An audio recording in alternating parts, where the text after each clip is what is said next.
Halo pemirsa GPR TV dari Sabang sampai Maroke, dari Miangas hingga Pulau Rote. Bertemu lagi bersama saya Mona Azaridisa dalam program Kominfo Newsroom.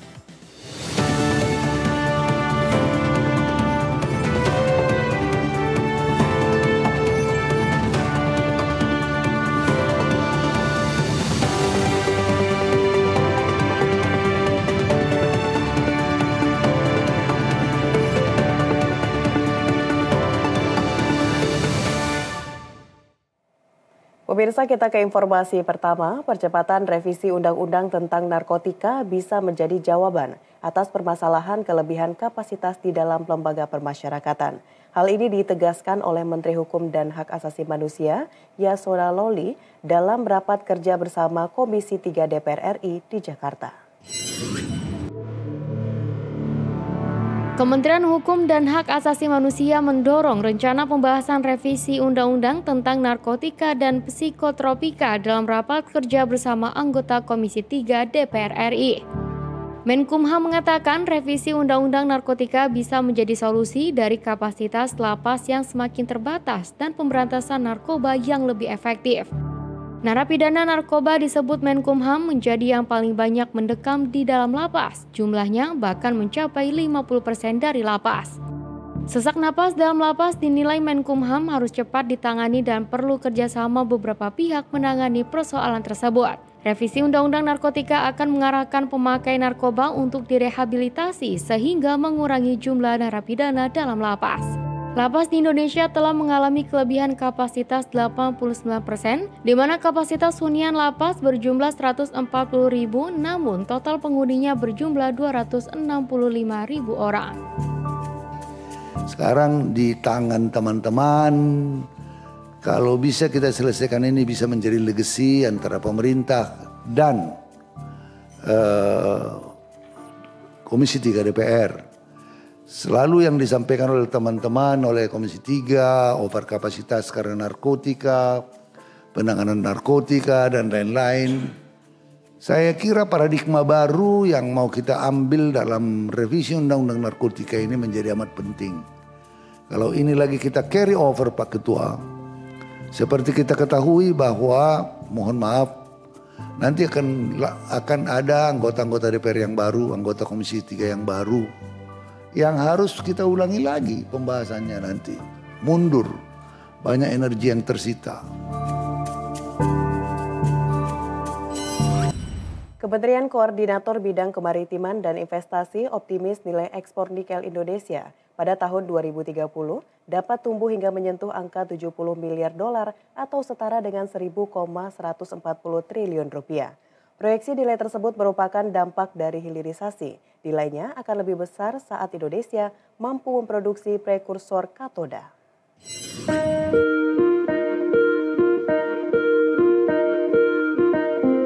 Menteri Koordinator Bidang Kemaritiman dan Investasi Luhut Binsar Panjaitan mengungkapkan nilai ekspor nikel Indonesia pada tahun 2023 mencapai 40 miliar US dollar atau sekitar 651 triliun rupiah. Dalam acara UHUD ke-52 Himpunan Pengusaha Muda Indonesia, Menko Luhut optimistis nilai ekspor nikel akan terus meningkat seiring program hilirisasi. Nilainya diproyeksi akan mencapai 70 miliar dolar tahun 2030 atau setara dengan 1.140 triliun rupiah. Program hilirisasi mengubah struktur dan wajah ekonomi Indonesia, khususnya pada komoditas nikel dalam negeri. Penguatan pertumbuhan ekonomi melalui industrialisasi dan hilirisasi sumber daya lama harus dilanjutkan. Angka ini menunjukkan dulu kita ekspor nikel ore hanya 2 miliar dolar, tahun lalu kita ekspor hampir 40 billion dolar, tahun 2030 dengan turunannya sampai pada prekursor, katot, semua itu mobil listrik kita akan bisa ekspor 70 billion dolar.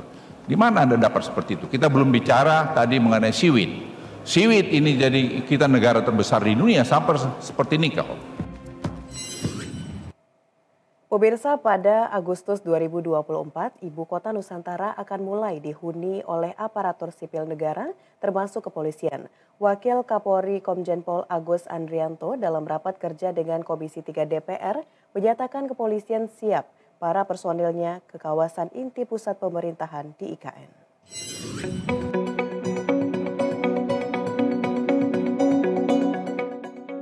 Wakil Kepala Polri Komjen Pol Agus Andrianto dalam rapat kerja bersama anggota Komisi 3 DPR RI di Senayan, Jakarta memastikan Polri siap memindahkan tahap 1 personil sebanyak 1.667 orang dengan pembagian 700 personil di kantor pusat dan 967 personil pada sistem. Tidak hanya personil, Polri akan membangun sejumlah kantor pusat yang akan diisi oleh pejabat utama dan staf, kantor Polrestabes, gedung sentra pelayanan kepolisian terpadu, dan 4 kantor polsek. Dan demi menunjang sistem keamanan di IKN, Agus Andrianto mengatakan pusat komando polisi akan mengintegrasikan titik keamanan dengan aplikasi keamanan pusat di IKN. Proses pemindahan disebut Wakapolri membutuhkan anggaran yang memadai. Demi kelancaran proses pemindahan ini, Polri membutuhkan anggaran sebesar Rp49,83 miliar yang akan dibagi dalam pos-pos tertentu. Kesiapan pergeseran personel Polri ke IKN dilakukan dengan mempedomani buku induk IKN di mana jumlah pemindahan personel Polri ke wilayah KIPP IKN tahap 1 tahun 2024 berjumlah 1.667 orang, terdiri dari jumlah personel pada kantor pusat sebanyak 700 personel dan personel pada sistem sebanyak 967 personel. Kepolisian Republik Indonesia dalam 6 bulan terakhir berhasil memutus rantai peredaran narkoba di seluruh Indonesia. Polri mengklaim belasan ribu kasus peredaran narkoba dan menangkap puluhan ribu tersangka.